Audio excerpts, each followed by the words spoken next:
Welcome to WatchMojo UK, and today we're counting down our picks for the top 10 British gangster TV series. Before we begin, we publish new content every day, so be sure to subscribe to our channel and ring the bell to get notified about our latest videos. Who knows he's here? No one, sir. Number 10. The Gentleman. We're not gonna kill him. You got any better ideas? Guy Ritchie has always had a gift for making crime look outrageously fun, and when he translated his 2019 film of the same name into a Netflix series, that trademark swagger came along for the ride. I hereby leave to my son, All right. Edward Horniman. I think, Released in 2024, this series follows Eddie Horniman, a thoroughly decent aristocrat who inherits his family's sprawling English estate, only to discover it's been quietly serving as the nerve center of a cannabis empire. Theo James delivers a brilliantly dry performance as a man desperately trying to extract himself from a world that keeps pulling him deeper in, surrounded by a cast of eccentric criminals. This series stands out for its effortless balance of dark humor with genuine tension, proving that British crime TV doesn't always have to be relentlessly bleak. You're up to something, Eddie. never. Number 9. The Gold. We're looking for 6 robbers and 3 tons of gold. Money like that will end up in surprising places with surprising people. Now let's talk about one of the most audacious real-life heists in British history. This series reconstructs the 1983 Brinks-Mat robbery, the theft of nearly 3 tons of gold from a warehouse near Heathrow Airport, a crime so enormous in scale that its shockwaves were felt across the British criminal underworld for decades. This is $10 million from Russia with love. Jack Lowden and Charlotte Spencer lead a stellar cast through a narrative that's as much about the messy, dangerous aftermath of the heist as it is about the robbery itself, because spending that much gold without getting caught turns out to be its own kind of criminal art form. Rooted firmly in fact, but told with the pacing and tension of the finest crime drama, The Gold is a riveting reminder that truth really is stranger than fiction.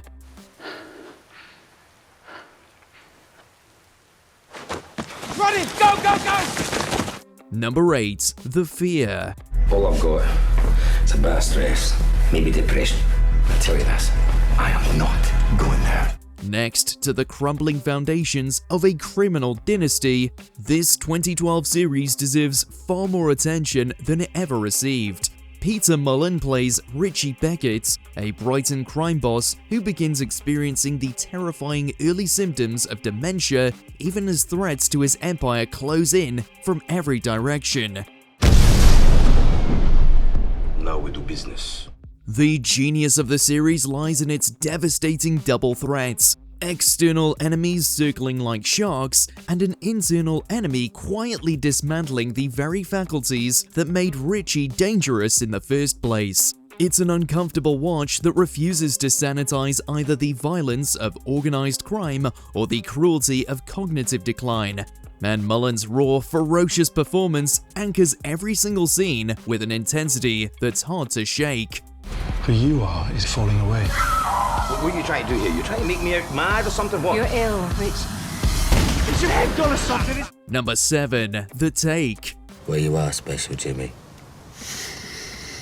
We both are. Get him out. Long before there was a golden age of prestige crime drama flooding our screens, this 2009 miniseries was doing something remarkably ambitious. Based on Martina Cole's best-selling novel, it charts the savage rise of Freddie Jackson, a volatile South London gangster who returns from prison more dangerous and more destructive than when he went in. You looking at him for? He ain't gonna help you, is he? Come on, where did you really grow up? Tom Hardy, still on the cusp of his rise to Hollywood stardom, is absolutely magnetic in the role, all-coiled menace and unpredictable fury in a way that makes it impossible to look away even when the character does something truly monstrous.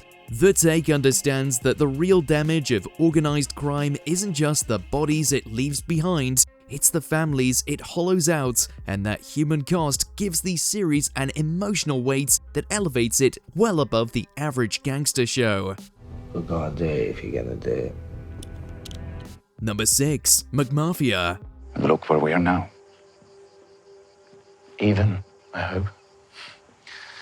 If we were even, you would be in the hospital bed instead of your fiancé. What if the British crime drama traded its London streets for a global stage? That's exactly the question McMafia posed, and the answer turned out to be absolutely riveting. Inspired by journalist Misha Glenny's non-fiction book of the same name, the series follows Alex Godman, the London-raised son of a Russian crime family who has spent his entire adult life building a respectable existence as a hedge fund manager, only to find himself dragged back into the orbits of international organized crime. Are you okay, Mama? Oh, fine. What's going on? James Norton is exceptional in the lead role, portraying a man whose moral compromises accumulate so gradually and so convincingly that you barely notice how far he's fallen until he's in too deep to climb out. Spanning locations from London to Mumbai and more, McMafia expanded the entire concept of what a British gangster series could be, transforming a domestic genre into a sprawling geopolitical thriller. You came all this way to tell me it's okay to give up? No. Number 5. The Long Firm. Teddy, I'm starting up a new company. Oh. Here's one that really feels like a lost classic of British television. This 2004 adaptation of Jake Arnott's celebrated novel is set in the swinging 60s underworld of London, and it approaches its subject with a moral complexity that still feels rather modern. Mark Strong delivers what many consider the defining performance of his career as Harry Stark, a cultured and utterly ruthless gangster whose charm is precisely what makes him so dangerous. I have also heard you are a great idealist. Perhaps I can learn something from you. Oh, I think we can all learn something from Harry. Told across 4 separate perspectives, each episode reimagining Harry through the eyes of a different person in his orbits, The Long Firm is structurally daring in a way that few crime dramas have dared to attempt, revealing layer after layer of a man who can never quite be fully understood. So get your hands off me, you bloody hooligan! Go! Number 4. MobLand. Now, the question is, how do we fund this expansion? Now here's a series that instantly announced itself as appointment television. It stars Tom Hardy, this time as Harry D'Souza, a fixer caught between 2 of London's most powerful criminal dynasties as their fragile peace begins to crack under pressure. A while back I was approached through a third-party biker. Why? She wanted to offer me a job. And what did you tell her? I said I'd think about it. Created by Ronan Bennett, the series operates with a confidence of a show that knows exactly what it is, a sleek and totally entertaining crime epic that draws clear inspiration from the great American mob dramas while keeping its DNA distinctly and unapologetically British. With Pierce Brosnan delivering a deliciously menacing turn as a crime patriarch and the series already generating enormous buzz, MobLand feels less like a new entry in the genre and more like an instant landmark. I want everyone on side. And anyone, and I mean anyone, who doesn't have the bollocks or the stomach for this fight, speak up now. You're looking at me, Dad. Number 3. Top Boy. I just want him to see what you're about to do. What are you going to do? Stand up. What are you going to do? Huh? Sally. Few British crime series have ever felt as authentic or as necessary as this one. Originally launched in 2011 before being resurrected in 2019, Top Boy charts the brutal realities of drug dealing on a fictional East London housing estate with a documentary-style honesty that most crime dramas simply don't have the courage to attempt. I just can't forgive that.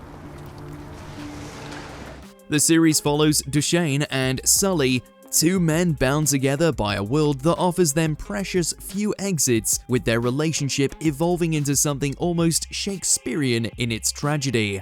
What separates Top Boy from so many of its peers is its insistence on showing the human cost of the drug trade not just to its perpetrators, but to the entire community around them. The people just trying to survive in a system that was never designed with them in mind. It has earned the right to be discussed alongside the very best crime dramas ever made. I got you, man. I got you. I'll go and talk to life. Yeah? Yeah, man. Number 2. Gangs of London. This one is simply an explosion.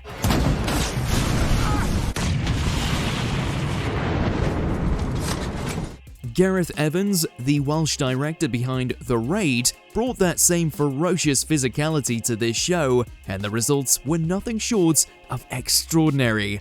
The series opens with the murder of the most powerful criminal in London and spirals outward into a savage power struggle involving Welsh gangs, Kurdish crime families, Pakistani syndicates, and shadowy corporate interests operating several layers above the streets, constructing one of the most ambitious gangland narratives British television has ever attempted.